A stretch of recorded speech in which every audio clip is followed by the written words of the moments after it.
Good evening.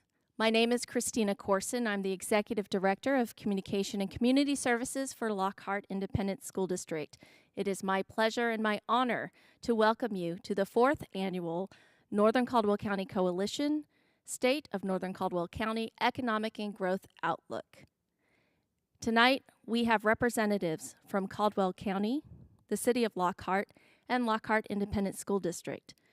The NCCC is a partnership between us in which we share information and collaborate to get the big picture of what's going on in our region, both our needs and our priorities, and this helps us to understand how we can serve you better. The fourth quarter meeting is a public meeting, and we regret due to the pandemic that we're unable to welcome you in person as we usually do. However, we are very happy that you can join us in this YouTube Live broadcast. Tonight, we will hear from Caldwell County Judge Hoppy Haden, City of Lockhart Mayor Lew White, Lockhart City Manager Stephen Lewis, and Lockhart ISD Superintendent Mark Estrada. After listening to their presentations, you will have an opportunity to enter some questions in the live chat of the YouTube broadcast.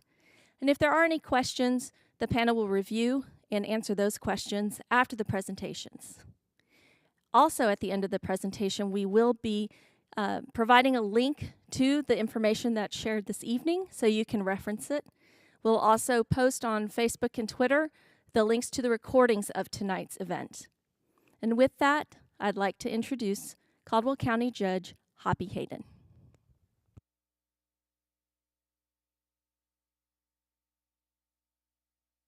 I would like to just start out by thanking everyone for being here and giving us this opportunity to go over what the state of the county is. In Caldwell County, we obviously have been experiencing a pandemic. We are happy to report that our restaurants are now allowed to be open at 75% capacity. Our bars are allowed to be open at 50% capacity. Mask orders remain in place. We've had a few businesses that have closed, but it's been remarkably small amount considering what folks have gone through. Our real estate market remains strong. Our schools have been doing virtual learning for the last several weeks, and that has definitely pointed out the need for rural broadband in our county. We need dealing with employee absences during COVID, and safety has been kind of a big issue for the county, but we've done a very good job, and our staff and our Office of Emergency Management have been remarkable during this time. Some economic development highlights. 130 obviously remains a blank slate, but we're working very diligently to get infrastructure out there. I know that the city has worked very hard to do that, and we hopefully will be experiencing some growth in that area, and the western part of the county is looking prime for growth. We have experienced tremendous growth. Our estimated population as of 2018 was 43,247, but I can assure you that when the census numbers come out, that number is going to be much larger.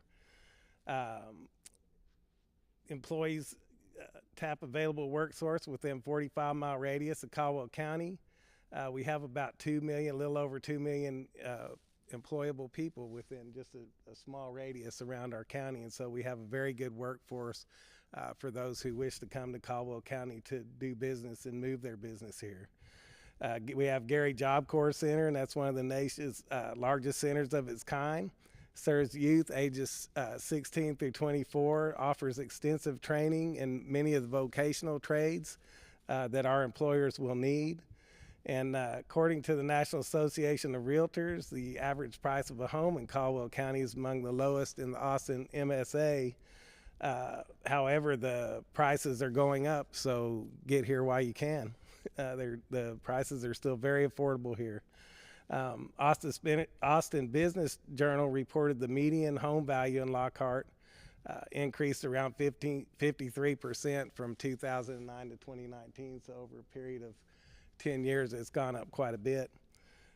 Some of our target industries that we're hoping to attract are hospitality and retail, life sciences, information technology, manufacturing, defense, and distribution and logistics.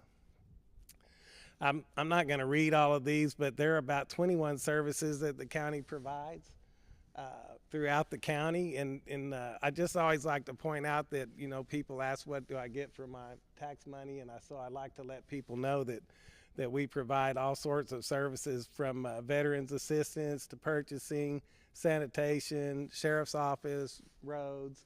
And if you have a home, just for instance, that's valued at $200,000, your approximate ad valorem would be around $1,500, and about 237 of that actually winds up coming to the county. And so, you know, for what we pay as taxpayers, we do tremendous work, in my opinion.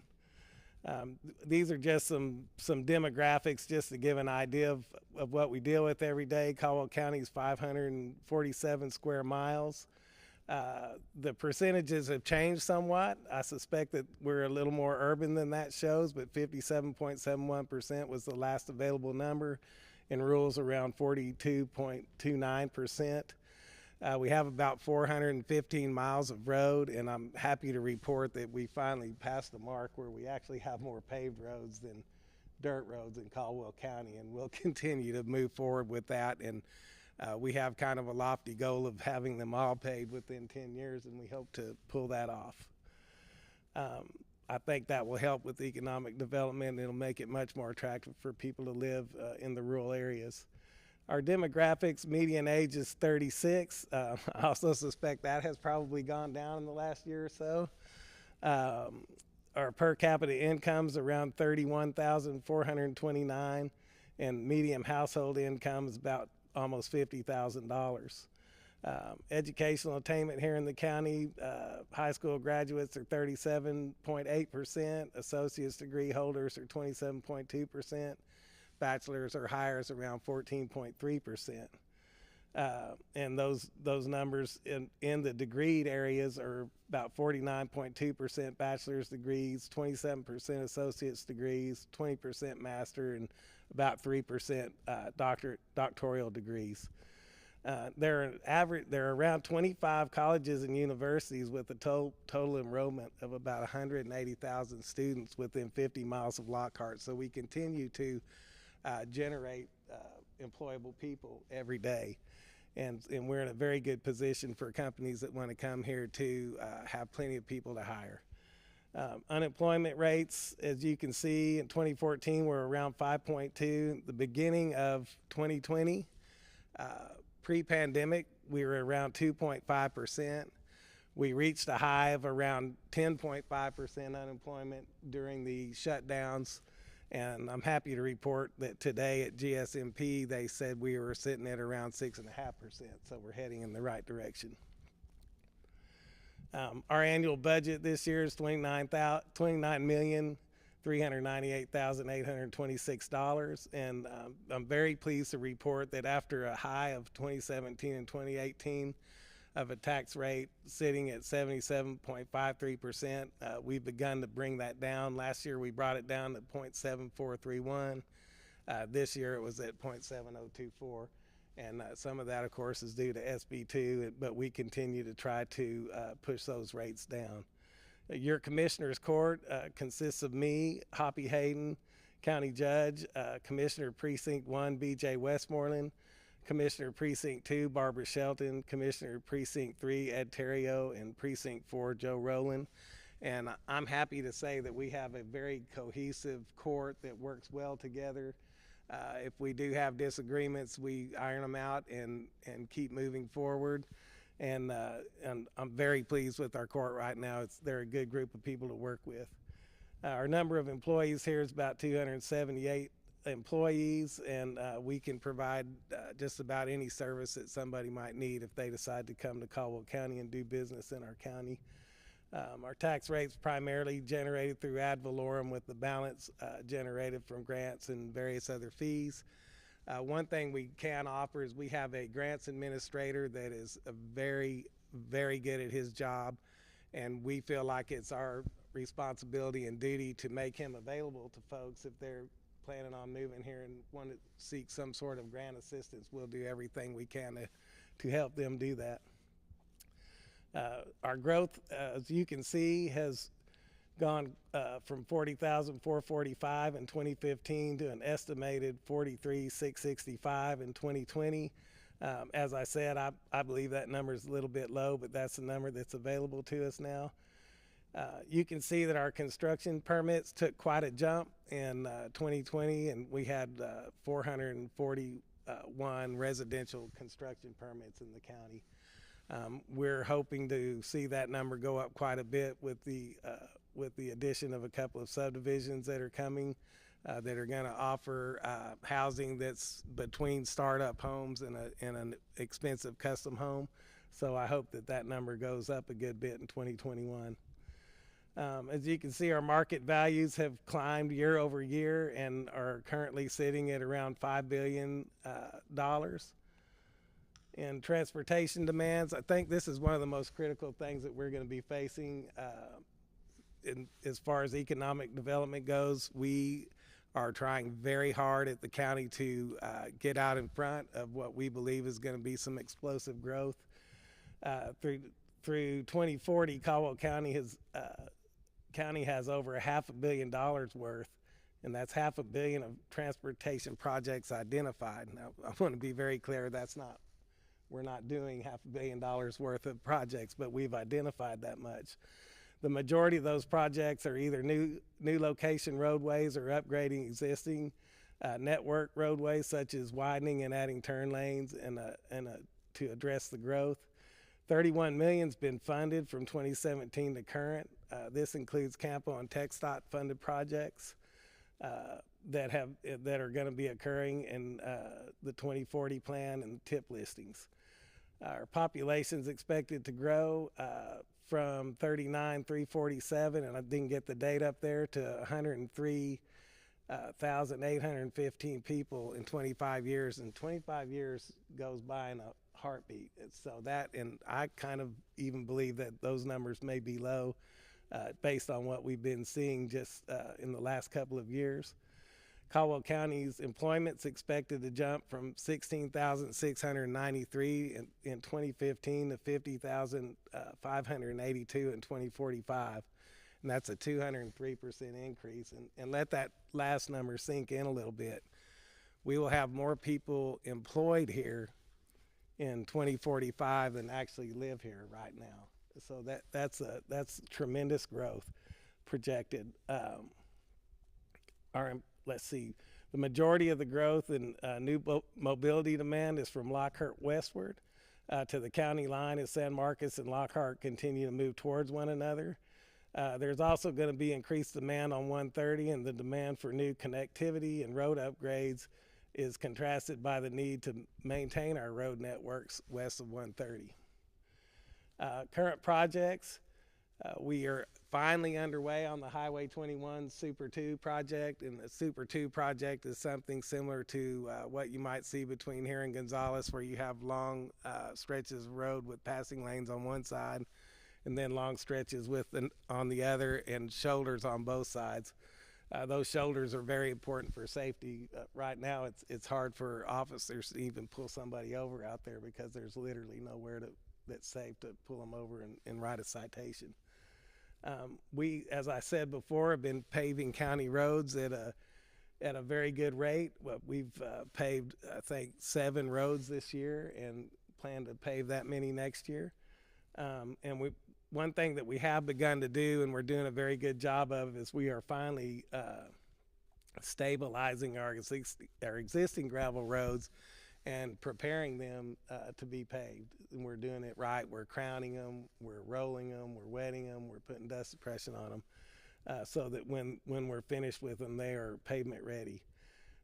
Future projects, I have Yarrington and 150 up here, although I don't believe 150 is a really viable route to connect I-35 to 130 simply because it's very landlocked on the Hays County side of 21. So we're really focusing on the Yarrington Road expansion to SH 130. And we also approved $500,000 engineering and environmental study to get us to 30% completion to widen 142 to a 4-lane road with turn lanes so that we can get ahead of the growth that we're expecting out there and be prepared when a call finally does come from Campo to be able to get some state and Campo money to proceed with that project. Some of these are kind of old, but I think they bear mentioning. Fashion Glass and Mirror are some of our successes. Pure Casting, PromoGo. Veridicor is a very interesting company that's between Lockhart and Luling. They do vitamin supplements, and that company just started up about a year ago, and they're growing like mad. They've outgrown their space, and they've added a building, and they've already outgrown that building. So they are a very exciting company that's chosen to move here. And one of the owners of that company is also doing some other projects here in Lockhart. So it's nice to have those folks here. Of course, Visionary Fiber is one of our anchor projects, and Hill Country Food Works has announced that they're considering an expansion. New programs, of course, the census just completed, and Caldwell County ended up at around 59%, and I believe that the statewide average was around 62. So as a whole, we did pretty well in the county of getting that completed. I think we would have been much higher in the absence of the pandemic, but it is what it is, and we will live with those numbers. We have created the Caldwell County Community Services Foundation. The county loaned this foundation $1,500, which it will pay back, and we appointed the board of directors. Commissioners Court did. Beyond that, this foundation's on its own. It was created to be able to get grants and private funding so that the county can help other 501c3s achieve their goals, and so that's the reason that was created. We did the enterprise vehicle rental program this year, which has freed up a lot of capital for us to use for other projects. That's where a lot of this road funding money's come from, and it's helped us with some other infrastructure improvement. We've increased our staff and our grants department, purchasing department. The grants in particular, I think, can be helpful in propelling us forward with some economic development opportunities. The pandemic has hampered us somewhat. We actually had over 13,000 hours of employee time missed this year due to COVID, having to close buildings, send them home for quarantine, especially in the beginning of the pandemic while we were all still learning how to just deal with somebody testing positive and what to do when they did test positive with the rest of their employees to keep them safe. And I'm very pleased that we were, not only did we not have to lay off or furlough any employees, we were able to give a raise this year. The employees that did miss those hours more than made up for it when they came back, and I've been very proud of all of our staff and their performance during this pandemic, and they have been there the whole time unless they got sent home to quarantine. Safety and security, when you come to see us at the county, you'll have to go through a temperature check. If you have a temperature, you will be turned away. We had a couple of forced shutdowns due to some of our key staff in security becoming ill, and so but we've worked through that, and we are back at full force. Most of our training has been virtual. This includes going to trainings for economic development and other things, although I did attend in person the State Association of County Judges and Commissioners, and as far as I know, there are about 400 of us there, and nobody became ill afterwards. So they did a really good job of holding that live and keeping everybody safe. And we have some other in-person trainings planned in College Station coming up in February. Our major challenges are, of course, transportation. I view that as one of our biggest challenges in the county with regard to economic growth. The other challenge that we're having is managing growth. As most people, I think, know, the county's ability to limit subdivisions is statutorily, there's not a lot that we're allowed to do, but we do everything in our power to keep our ordinance as strong as we're legally allowed to do, and are trying to push some legislation through this year to give us a little bit more authority in that area so that we can manage some of the growth out in the county. One thing that I think is very important is we have committed to improving our customer service to those that do come here. We want them to have a good experience with our county when they're dealing with our county, and go tell their friends so that their friends will come here too. Finding new sources of revenue is always an issue. Thank goodness for Dennis Engelkey. He is a cracker jacket going out and finding sources of revenue for us to do new and innovative things. And public health continues to be a challenge. And the one thing that I didn't get on this slide was, and I cannot say it enough, and it's going to be a priority at the legislative session this year, is rural broadband. I think you're going to see that become an issue in the next decade, similar to what electrifying Texas was in the 30s. I think there's about to be a tremendous push to incentivize people to get that done. And that's about all I have, and I'll wrap it up and pass it on to Mayor White.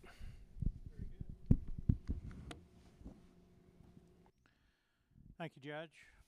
And I want to say how important I think that the coalition has been in as far as keeping lines of communication open on a quarterly basis between the counties and the city and the school district, and organizations such as the Chambers of Commerce. I think it's very important and been very helpful as well. I'm going to give a little update on things going on in the city together with our city manager. Each year our city council holds its goal-setting retreat, and consistently economic development is our number one goal, creating jobs and retaining jobs here. Some of the ways that we go about this is that we've been collaborating with the downtown stakeholders, the business owners and the property owners and the chambers of commerce, and we've had very successful efforts in downtown revitalization. Our downtown square is probably as healthy as I've seen it since I've been in Lockhart, and continues to bring people downtown, both from our citizens, and it's a great source of tourism. We're also working to continue to develop utilities to assemble parcels with rezoning tracks along SH 130 and 142 for development. We want to make these as ready for development when prospects come shopping. We are pursuing prospects actively, developers, and we are creating a business retention and expansion program. We want to work with the businesses that are currently here to make sure that they're healthy and that they're receiving any help that we can give. One of our issues is that our industrial park is pretty much purchased and ready for development.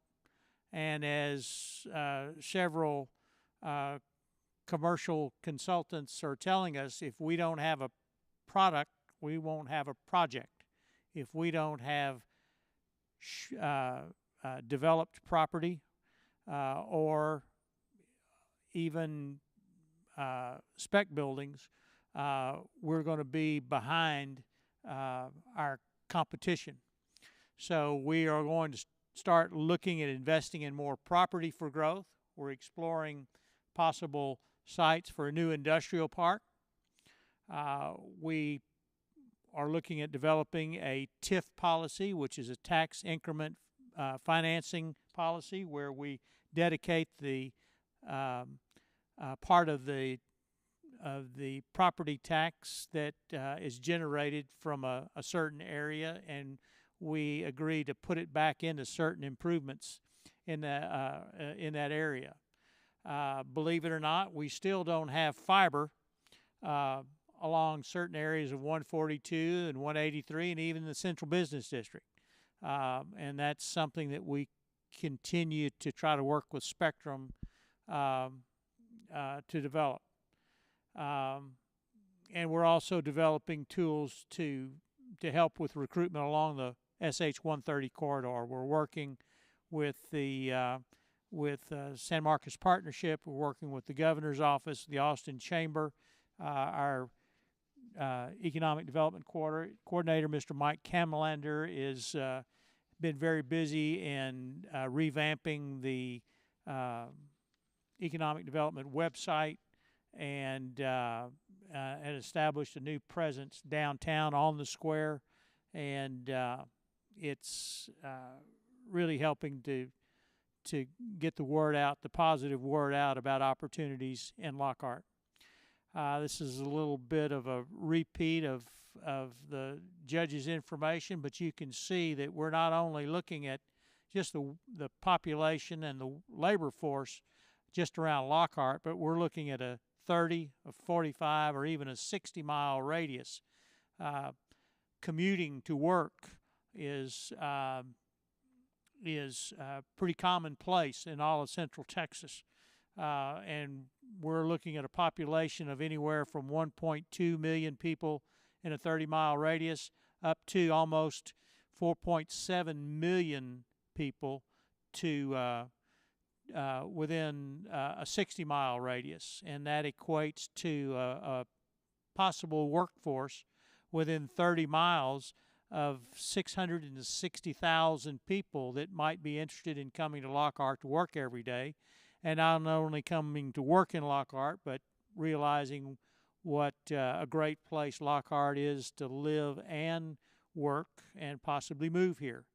45-mile radius would we'd be looking at 2.3 million people. A 60-mile radius at 2.4 million people. So we have quite a bit of labor force, strong labor force statistics to help entice prospects here to Lockhart in the surrounding area. Our growth rate in the early 90s, you can see we shot up. We had 26.6% growth. During that time, Kyle and Buda had outgrown their utility capacity, and people were flocking to Lockhart because they couldn't get a house. They have since corrected that problem, and it's given us a little bit more realistic growth rate. You can see 6.8% between 2000 and 2010, and so far, and this goes up to 2018, we have a nice, steady, strong 5.2% growth rate here in Lockhart. It's a little bit different perspective. We were have grown, I think, was it 5.2% in between 2008 and the last 10 years, from approximately 12,600 people to, in 2018, we were just under 14,000, and I think we'll be well over that in this next census. The projected growth for our area is anywhere from 1% on up to about 3% in the next 5 years, and we're always preparing. We're always preparing for more. We don't want to be overgrown. We don't want to be overrun like it's happened in Kyle and Buda. We're not going to lose our small town identity, but in order for us to continue to grow and provide the services at a reasonable cost, we are preparing for growth, and we are promoting growth. You can see this is an interesting statistic about the commuting patterns. 1,144 people live and work in the city. We have over 2,600 people that actually come into Lockhart every day to work.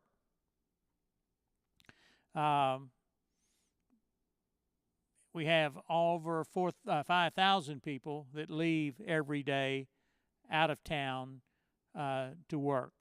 2,000 of those people are going up into the Austin, Travis County area.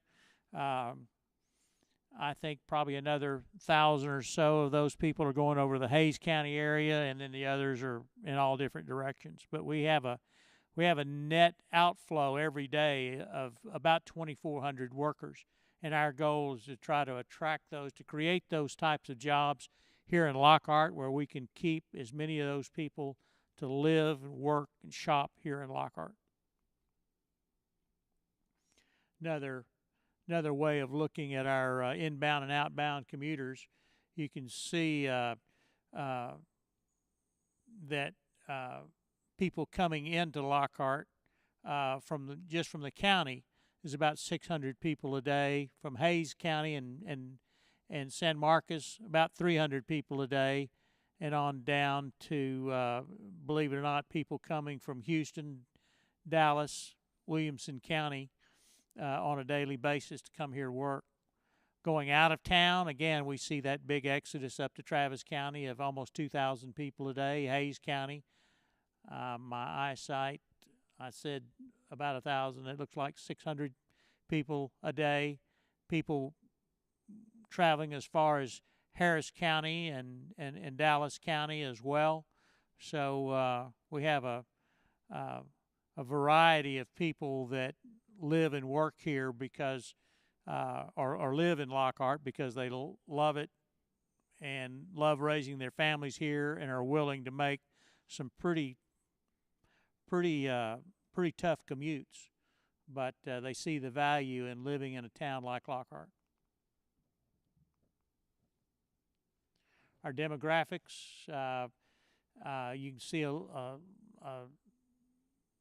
lot of similarities between Lockhart and the county. We are at, like I said, around 14,000 in 2018, and we do expect to get up closer to 15,000 here with this next census. Our median age, 38.9.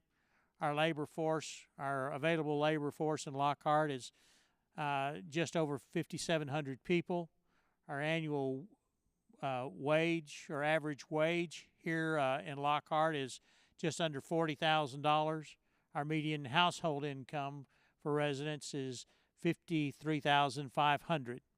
Our education attainment pretty much mirrors what's going on in the county. High school graduates of 41%.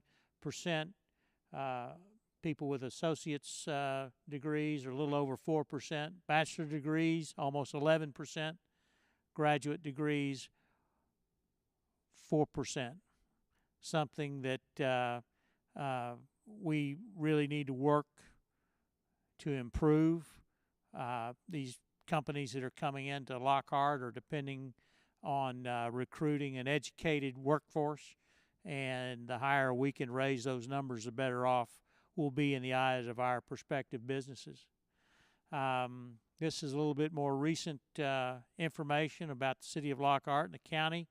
As of 2020, our job count in the second quarter was almost 4,700 people. We've had about a 1.3% growth of jobs of about 60 jobs created in the last year. Our average annual growth over the last 5 years has been 6.5%, which equates to creation of 320 jobs. Over the last 10 years, it's been 13%, and we've created over 660 jobs here just in the city. You can see the comparisons in the county there as well.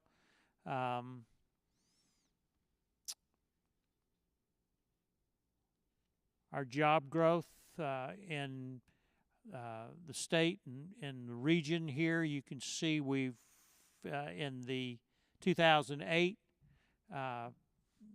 Caldwell County was looking at a little over 6,800 jobs, and in a 10-year period, we've had a 32% increase.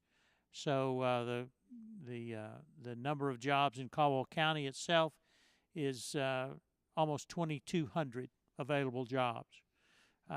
You can see the comparison to the Austin metropolitan area, the state, and the nationwide there as well.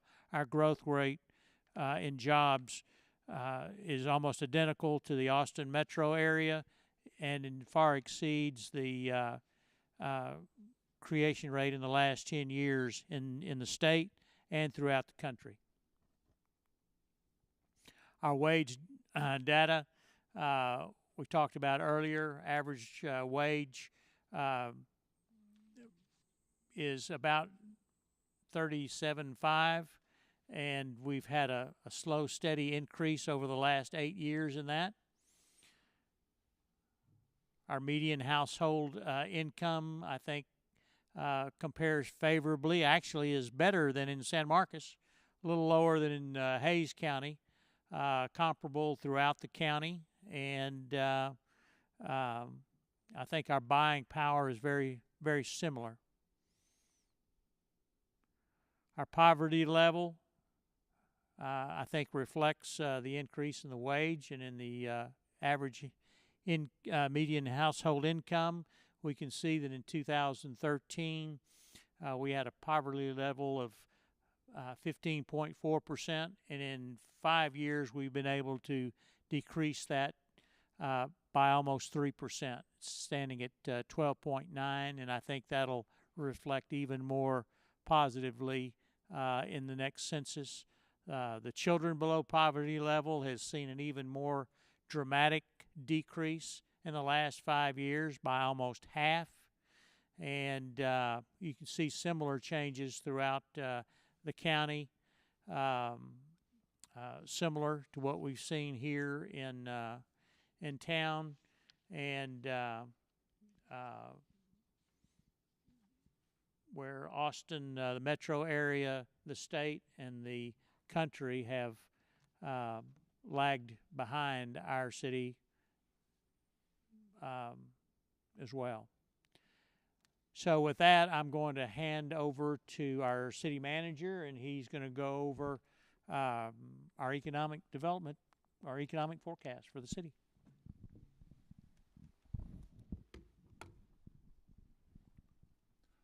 Thank you, Mayor. I will pick up here and talk a little bit about some of the new initiatives that city and our economic development corporation just recently completed. I'm going to spend the next about 8 to 9 slides talking about our new 5-year economic development strategic plan. This plan is really the first that Lockhart itself has had for our economic development activities. It's like most type of planning efforts when you're trying to get focused. It's really important to be focused because we're all limited by time, we're limited by treasure, we're limited by our talents, and so it really makes a lot of sense to get focused on how we should spend our time. In essence, we're trying to put ourselves in the best position to be successful. The part of the goal of the study was also to be very inclusive in terms of as we were putting it together. We engaged the firm of Gardner and Associates out of Atlanta, Georgia, and we asked them to really take a critical look at Lockhart through the eye of a site selector. The professionals with Gardner and Associates, they do a lot of site selection. They advise many Fortune 500 companies in terms of where they're going to make their investments throughout the country. And so we asked them to look at us with a very critical eye and to explain the things that we were doing, that we had advantages, but we also had challenges, and really to identify them, and so we could address those on a head-on basis. And so you'll see here we've got our optimal targets that came about as a part of this plan.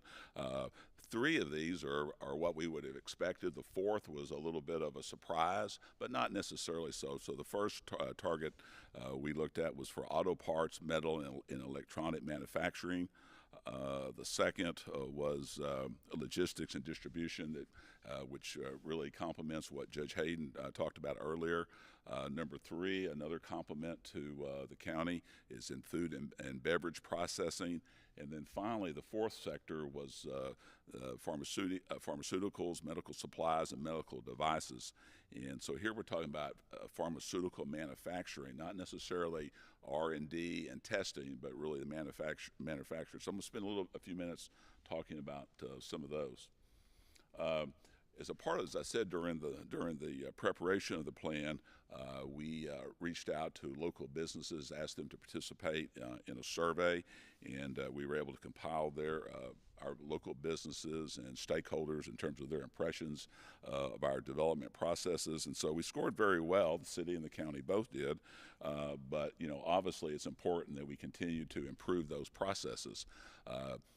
Often we will hear from businesses that relocate here from California or frankly from the city of Austin, and they're very impressed with the timeliness that we have in order to improve or to address zoning cases and plats. And so we have to think about that as frankly as a competitive advantage to us in being able to recruit new investment into the community. As I said earlier, and I won't look into all these, but these are the recommendations that came from our consultant. They're broken down into assets and then things that are neutral factors and then challenges. As you can see, our goal here obviously is to make the neutral items assets and to make the challenges to make them really to be kind of neutral. But this study by its very nature is critical. It's meant to be critical. And I know that the community will take on these challenges and try to put ourselves in a position to attract more economic development into our community. Next up is I'm just going to hit just briefly on the targets. The first was auto parts, metal and electronic manufacturing. When you look at the average national earnings there, it's over $70,000. The last 10-year growth rate is at 7.7%. And so you can see, I mean, this is one that we will have a good fit. And of course, the proximity to the new Tesla plant, but Texas in general is obviously very strong in terms of automotive parts and assembly. We know that we have facilities in San Antonio and in Denton and Arlington. And so this is going to be a real opportunity for us to pick up some of the Tier 2 and Tier 3 suppliers associated with Tesla. The next target was food and beverage processing. There's really no surprise there. We have already a lot of existing ag and F&B processing heritage, and of course barbecue in general, and so that is frankly a good fit for us. But you look at the average national earnings of those jobs, a little bit over 51,000, and the 10-year growth has been very strong there as well, and so another good area for us to focus in on. The next topic there is looking at logistics and distribution. Here again, you can see the average national earnings are right at $70,000, and here again, the growth rate has been very strong, and the projected growth rates of 8% are very important. So we obviously have this great location in Central Texas. We're part of the Texas Triangle, and so we're in a good position to be successful there. But of course, with the pandemic, that has really accelerated all of e-commerce, and so we're at a good place at the right time in order to address that. And then the final sector, which I mentioned, was pharmaceutical, medical supplies, and medical devices. And as I said earlier, this is about manufacturing, not testing and not R&D. Here again, you can see the average national earnings right at $97,000, and those 10-year growth rates and projected growth rates are very strong. And so this study, if you want to read more about it, you can read all about these various targets and gain additional information. This report is on the Lockhart Economic Development Corporation's website, and just click there and you can peruse the entire document. So the important things, what were some of the recommendations that came from the study? The first recommendation was to develop your sites and building our building inventory. As the mayor alluded and the judge also alluded to, we really have no spec space for industrial prospects. We have no large shovel-ready sites, and by large I mean over 20 acres in size. We've been reading about some of the big logistics and distribution facilities along I-35 that have happened just in the last 6 months or so. Those went to buildings. They went to buildings that were in place and they were available.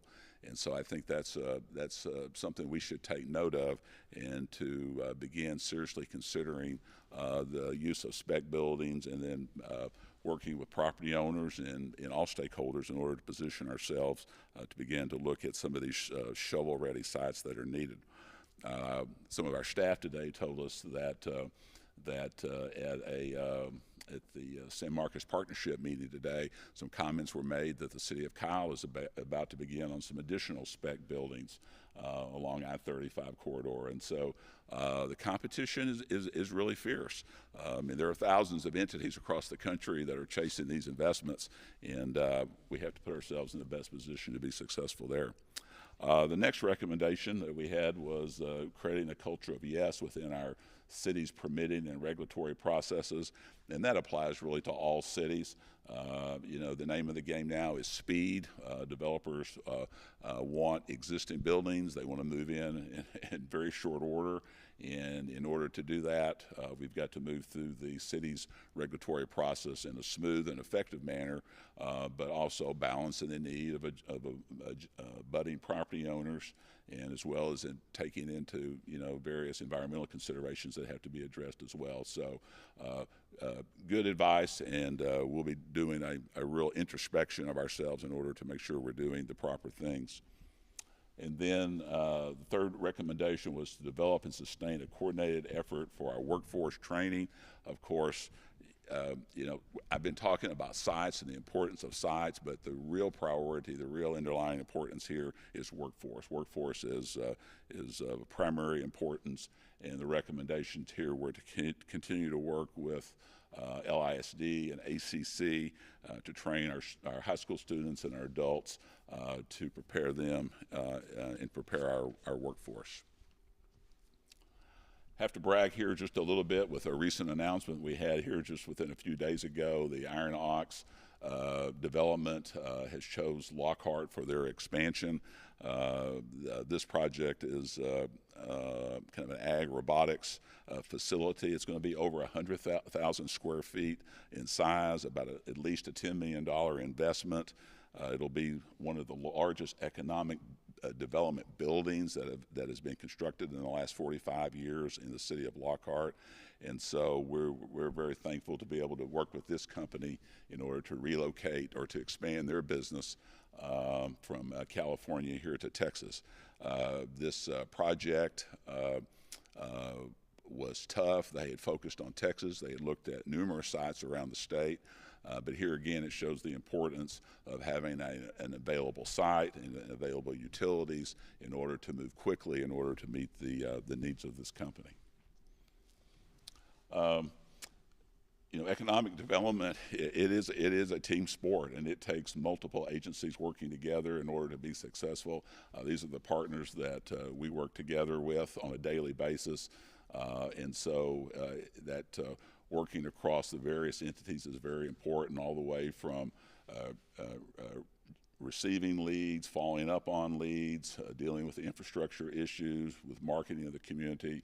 And these are just some of the partners that we work with on a daily basis in order to tell everyone about Lockhart. Obviously, that secret is out, Mayor. People know that we're here, and but as I said, the secret is out. They are coming. So. Also mentioned in terms of, we just have recently updated the Lockhart Economic Development website. You can take a look over there. It's much improved. It's much more user friendly, very data intensive, and would commend people to take a look at that. Should the members of the development community, real estate community, and title companies, everyone, I think will find that very helpful as well. I want to turn a little bit here to some of the projects that are going on in the city that are a betterment to the entire community, but are also important to economic development. We've been working for some time on our new 500,000 gallon elevated storage tank. We just recently put that into service just a few days ago. That is a needed improvement that will improve service in that area, but also lays the groundwork for a lot of commercial, industrial expansion in the north and the northwest side of our community. This past year, we were also able to acquire about 2,300 acres of a portion of another water supply corporation's service territory, and we think that's really a strategic move for the community in being able to provide water, which will assist in the development in those areas of town. I think the old saying from Mark Twain was, whiskey is for drinking, but water is worth fighting over. I think that's going to continue to be important as we grow into the next 50 years in Central Texas.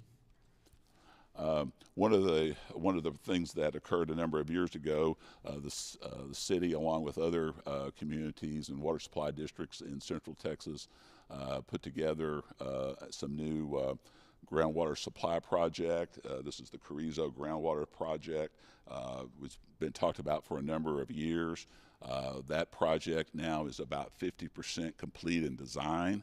So they're making good progress. In fact, there will be a groundbreaking ceremony later this month in the well field. So things are beginning to move, and we're going to begin to see some improvements there as well. The water delivery from this project will be in 2023. So a lot of the target industries that I spoke about earlier are very dependent upon water, and so we have the water supply in order to meet those needs. Just briefly, some of the park improvements that we've seen. We've made a dedicated effort to improve our park system over the last year and a half. So we have a number of things going on now. We're looking at some improved signage in the parks. We're looking at some aesthetic and water quality improvements at the City Park Pond with the addition of an aerator there. Trying to address some of the forestry needs that we have in the community with some new trees in some of our park systems and along the trail system. Phase 2 of the Town Branch Trail is completed, or will be completed in December, and then our city pool will be receiving some new filters, some plumbing connections in order to try to get it back online. If we're able to do that from a pandemic perspective in 2021. Just briefly, some issues going on with COVID, and Judge Haden did an excellent job giving us a quick overview of that. Of course, the issues with unemployment our unemployment rates peaked in March and April of this year. We've recovered. We're inching back closer to the pre-COVID rates. But I guess, time will tell as well on that. Unemployment, really the hardest hit industries was in accommodations, hoteliers, food services, retail trades. Those are still lagging behind, but continue to try to improve. One of the other things that was important during or is continuing to be important during the pandemic is our city and our county, in working with the chamber, were able to make loans and grants available to businesses to try to help them through that. And you can see the city provided some loans. We provided 18 loans provided to Lockhart companies, mainly in the downtown area, but those loans totaled about $110,000. We also were able to partner with the Lockhart Chamber and provide some additional grants for businesses. And to date, there's been 15 grants have been awarded for totaling about $37,000. Just a couple of quick slides here about COVID and the revenue forecast. Very difficult.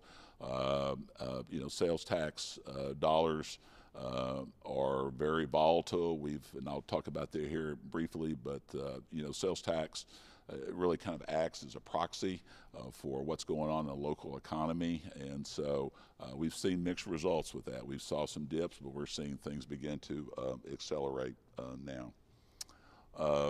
other revenue forecasts, and I guess the big one there is the second point there about the Texas economy is growing, but the recession was so unprecedented it's difficult to forecast how long it will run, and whether or not when we'll get back to our previous levels. Of course, the big issue there is what's going to happen to the state budget. Is if dollars constrict at the state level, that would ordinarily mean that dollars will constrict to the local level, and so it's an important issue to continue to monitor. Impact on future tax revenues. Hard to tell at this point. You know, obviously business travel is down, and we all know what's going on in the airline industry. Maybe another couple of years, and so we'll continue to monitor those matters. As I said earlier, our sales tax receipts have been up. When the pandemic began, we believed that we might be looking at 10%, even 15% reductions in sales tax, but we found was really kind of the opposite. I think there was really a kind of a combination of, frankly, people were hoarding supplies. We saw a lot of online sales, but I think people were frankly shopping closer to home.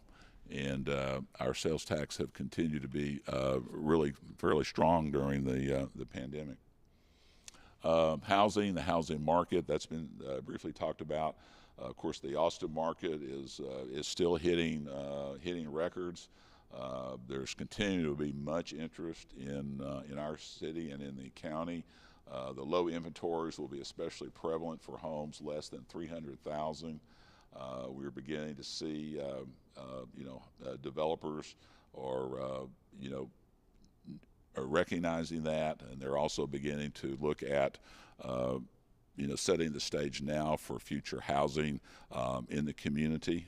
So we're continuing to see a lot of activity there.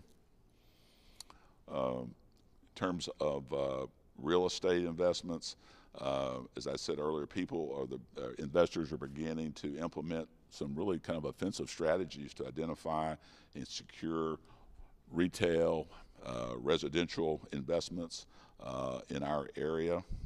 Several companies are relocating and expanding and creating demand. We had the opportunity just the other day to talk to some developers, and they believe in the coming years, as is what was echoed by our other speakers, that we're going to continue to see the growth curve really begin to take off. We're in the position where we have great transportation access to I-35, 183, 130, I-10. All those are important factors for us. Our city has an identity. We've had an identity for a long time. Our city didn't just grow up in the last 15 years, from a cotton field. And so people like that we have that identity here. We have the infrastructure here. We have the retail here. And so we have all the building blocks, if you will, to be able to address growth into the future. And people often ask the question, well, how many, what's out there to be built? We have a lot of building, and this may be difficult to see here, but we have a number of lots available right now that are in various stages of development, either at the preliminary plat level or at the final plat level. We have about 940 single-family lots that are in that process. I think we're going to continue to probably see larger developers, begin to look at the community, be thinking about trying to acquire 1,000-acre tracts for master plan communities. I don't think that's I think that could easily happen in the coming years. And so, as the mayor said, we need to be prepared for that future. Property tax assessed valuations are up here. That was mentioned earlier. You can see the strong growth there. We expect those same trends to continue. And then if people are interested, can follow us on social media, the city, Lockhart EDC, and on Twitter to get some of the up-to-date things that are going on there. So with that, I'm going to hand it over to Superintendent Estrada, and thank you for your time this evening.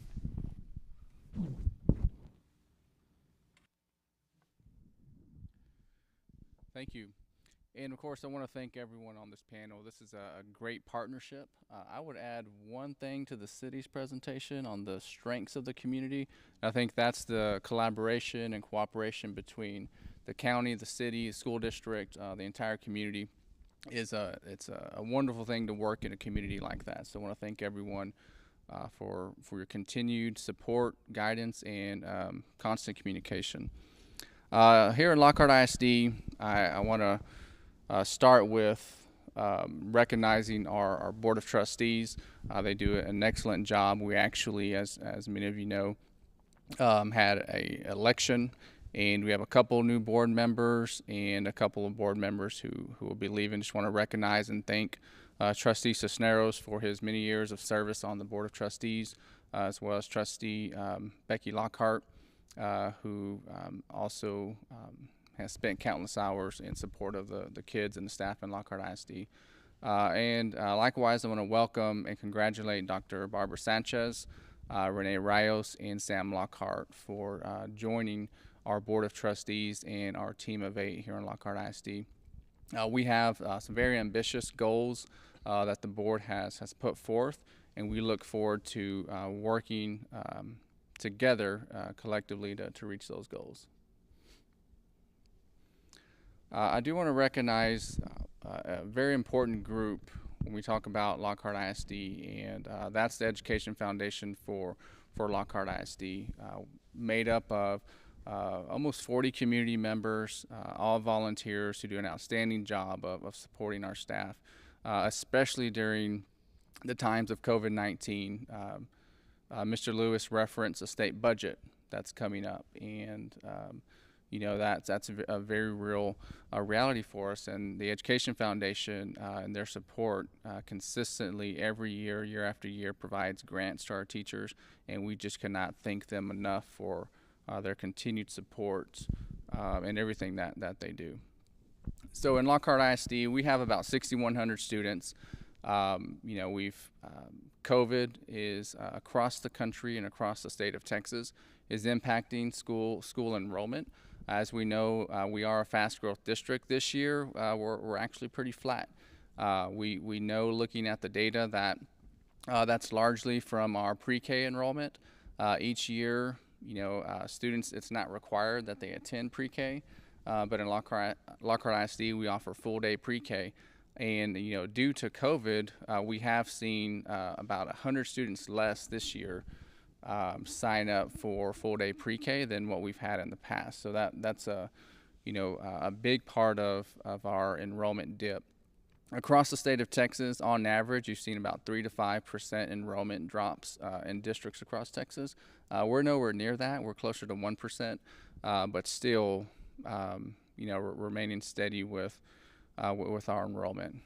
We have over 700 employees, well over 300 square miles of Caldwell County, 5A high school. We have a large comprehensive high school, Lockhart High School. We also have a high school of choice at Pride High School, which we're very proud of. One of the very few high schools in Central Texas that has an A rating. And we're very proud of the success there at Pride High School. We are a district of innovation. And specifically, one of the key strategies that we use as a district of innovation, we received that designation by the Texas Education Agency. And one of the things we're really leveraging with that plan is our ability to recruit, retain, and hire CTE teachers, career and technical education teachers, who maybe don't have a teacher certificate, but are well qualified to teach someone how to weld, to teach someone how to work on a vehicle, how to repair a vehicle, you know, some of these job-ready skills that we know are important. We've been able to get waivers to get those folks into our schools so that they can teach our kids, even if they didn't follow a traditional path of going to college, because they have the job experience necessary to teach our kids. So that's something we're really proud of and continue to grow.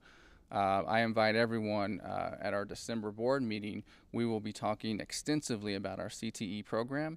If you're interested in learning about all of our offerings here in Lockhart ISD for career and technical education programs. Our budget, we continue to have a very strong budget. We have received an A rating for our budgeting practices this year. We actually had a perfect score of 100, which is pretty rare for districts our size.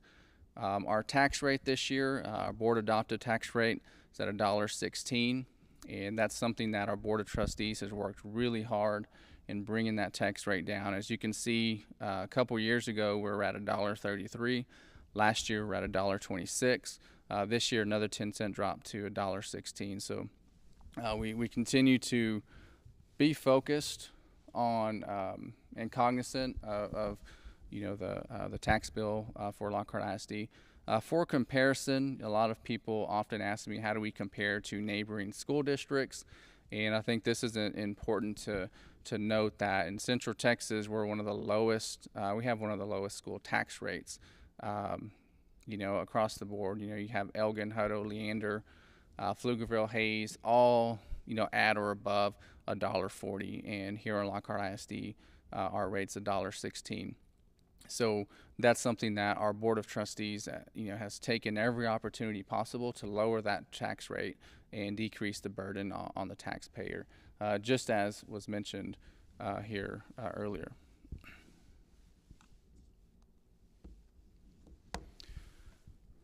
I'd like to spend some time, as a school district, I don't have a lot of data to share. As you may be aware, the STAR assessment, the state measure for student learning, was canceled last year due to COVID-19 and schools being canceled, as well as causing a major disruption in the learning and our ability to monitor that student progress at that level. But I do want to talk about the ways that we have responded and have supported our community. When school was canceled from March 13th on throughout the summer, throughout August, the LISD provided over 800,000 meals to kids and families across Caldwell County. We actually were able to, because we buffer Luling ISD and Prairie Lea ISD, we were able to provide some of those students meals as well, because we were delivering in our school buses to well over 200 stops across the county. And 800,000 meals was something that we were very proud of. And districts much larger than us didn't see numbers that high. And I think that was a great thing that we were able to do. We're providing breakfast, lunch, and dinner for a certain time period. Currently, about 70% of our students are learning on campus in a classroom. The other 30% are continuing virtual learning. So that's a choice that parents have the option. Many parents, about 30% of them, still want to keep their child home for obvious reasons. But 70% of our students are at school learning. Of course, we have a ton of COVID-19 protocols to ensure that kids are safe. We've invested in portable classrooms. We have about 8 portables with 2 classrooms each. We have a portable cafeteria at Lockhart Junior High School, and this has given us the ability to better social distance kids. That was part of, because we're a growing district, we already had purchased those portables, but when COVID-19 hit, it proved to be a great thing that we had already made that decision. In terms of the budget on COVID-related expenses, we spent about $2 million ensuring that our facilities are safe, that our teachers are safe, and of course our students are safe. This includes a host of things from plastic desk dividers to PPE, cleaning supplies, across the board. Just anything that you can think of, to keep our kids safe. We do expect some federal and state aid to help offset some of those costs, but we do not know how much of that will be dispersed.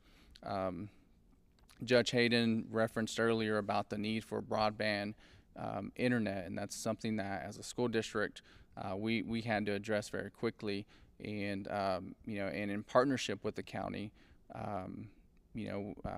Lockhart, Luling ISD, and Prairie Lee ISD are all being supported by the county with infrastructure related to technology and distance learning and broadband internet. So that's a great thing for our county. We've had about $800,000 in HVAC improvements to ensure that the air quality at our campuses are safe, and we have the ability to ensure fresh, clean air and replace that air and it's cycled through. As well as we've installed strategically in places like nurse's office, special education classrooms, UV lighting filters as well, to do everything possible to have clean air. We have installed our line link is what we call our internet solution. We have currently 5 towers spread out throughout the county, and we have over 600 families receiving free high-speed internet provided by Lockhart Independent School District.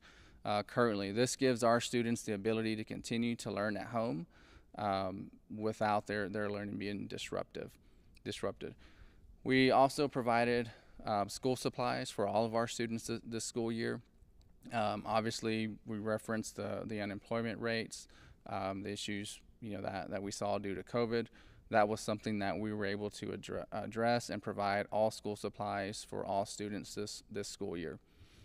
We also provided every student with a device, primarily a Chromebook. So every student has a Chromebook, and every student who needs internet at home was also provided high-speed internet access along with their typical pencil and paper school supplies that they may need.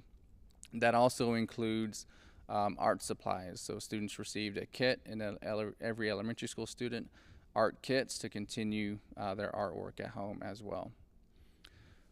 I also want to invite everyone, we have a COVID dashboard on the Lockhart ISD webpage.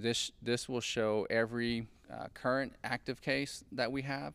It also shows the cumulative case count, and it's updated every day. Currently we have 0 cases active, but about 15 cases for this entire school year, and that's divided between students and staff.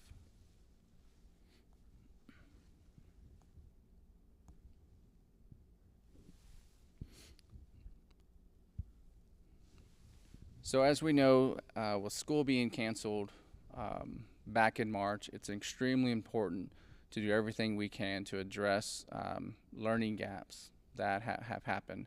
Although our teachers did an outstanding job of providing instruction virtually, there were a number of reasons. One, some kids in the spring didn't have access to technology.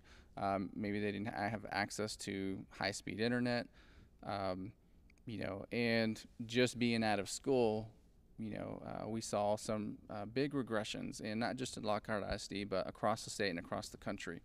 So it's extremely important for us to continue to be committed to growing kids 1.5 years in math and reading. This is a target that we had pre-COVID.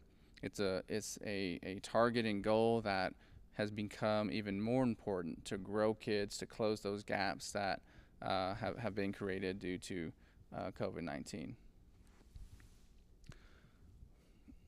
There's some things that I'd really like to celebrate that have happened this school year. As I mentioned, the Lion Link Internet Initiative was a huge thing for our district.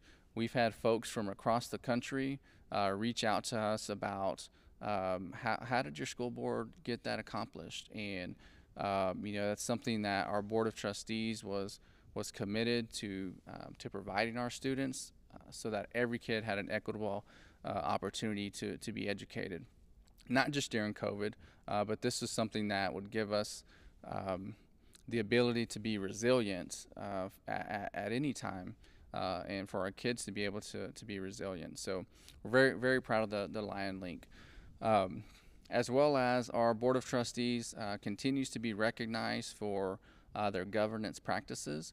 Actually this week, our board president, Steve Johnson, was able to train other school board members across the state in the exceptional governance practices that our board implements, on a daily basis, and how we run our organization. So we're very proud of our board of trustees and look forward to onboarding our new trustees and continuing that legacy of excellence for exceptional governance. We're very proud, as I mentioned earlier, with our career and technical education courses. We understand that we want to prepare and educate every student so that they have a choice to make when they graduate Lockhart High School, and that they're ready for a career, they're ready for the military, they're ready for college, whatever their choice may be, that they're ready for it. One of our major goals with our career and technical education courses is to get more students to graduate with a certificate, ready for a high-paying job, in a high-paying career field. So we're working on building those programs for our students. And again, it's such a huge initiative of the school district. We'll have an entire presentation at our December school board meeting that everyone's welcome to tune in there to learn much more about. Our fine arts program has had some difficulties, as you might imagine, due to COVID-19. But our staff has been incredibly resilient. We kicked off our orchestra program this year. It's the first time we've ever had an orchestra program in Lockhart ISD, and that is at Lockhart Junior High School with students in grades 6 through 8, and that'll grow every year as those kids get older. It'll transition to Lockhart High School. Our band, our choir, everyone continues to do a great job to ensure that we not only grow kids a year and a half in math and reading, but that we focus on the whole child and ensure that kids have a quality education in every avenue that they may be interested in. And I also want to recognize our cross-country team, our tennis team, our volleyball team. All recently this semester have made it to the playoffs and continue to make us proud on the field and on the courts.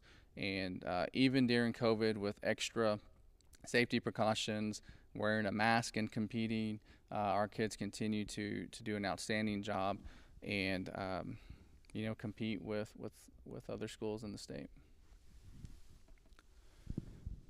Some of the needs as a school district that we've been able to identify, I referenced earlier, they're calling it the COVID slide. So kids sliding backwards due to lack of opportunity, due to everything that COVID has restricted us on, and it's a huge concern because not only did kids regress since March, we see even older kids maybe starting to work more to provide for their family, and we're having to work really hard to engage them in school, to encourage them to stick with it. So that they can graduate from high school. Of course, all the health and safety things, when we talk about what we provide our community, the first thing is keeping our kids safe. It's a place where kids can go to learn, but we have the responsibility to keep them safe. So we continue to update our practices. We continue to monitor current recommendations by the CDC, by the Texas Education Agency, to ensure that our kids and our staff, when they enter our buildings, are safe, not only to learn, but for their health. Equity is, as I mentioned, our focus on high-speed internet, our focus on laptop devices, focus on school supplies for every student. We have further work to do to address equity, because it's not always about the things that kids have. It's about opportunities that they may not have, that we have to give for them. So we actually have a team identifying and working on a plan to ensure that every student in Lockhart ISD has a chance to be successful and has every opportunity that they may need to be successful. We continue to have to think about our planning for growth. COVID-19, obviously, as we've discussed, has impacted how comfortable parents feel with sending their kids to school. We have 100 less pre-K students than what we've had in the past. Those are, 3 and 4-year-old kids, and people are understandably shy about sending their kids to school. But we still are seeing that our school district is not getting any smaller. And as we've mentioned today, we cannot wait for things to happen for us. We have to plan and be proactive so that we're ready when that growth does show up. As I mentioned, we did purchase portables that are at Lockhart Junior High School, Lockhart High School, Clear Fork Elementary, and Alma Brewer Strawn Elementary. And those portables, year one, are already full. So we have to continue to plan for how we're going to manage our growth. Also, continue to reach out and engage the community, and to work with great partners like the county and the city to address our growing needs collectively. Lastly, I do want to invite everyone to stay connected with us here at Lockhart ISD. We, just like the city, we have a Twitter account, we have a Facebook account. Our website is updated as well regularly, but see the great things that are happening in our district, see the great things that our kids are doing, the great things that our teachers are doing every day, just be involved and reach out to us if you ever have any questions or any needs related to the school district.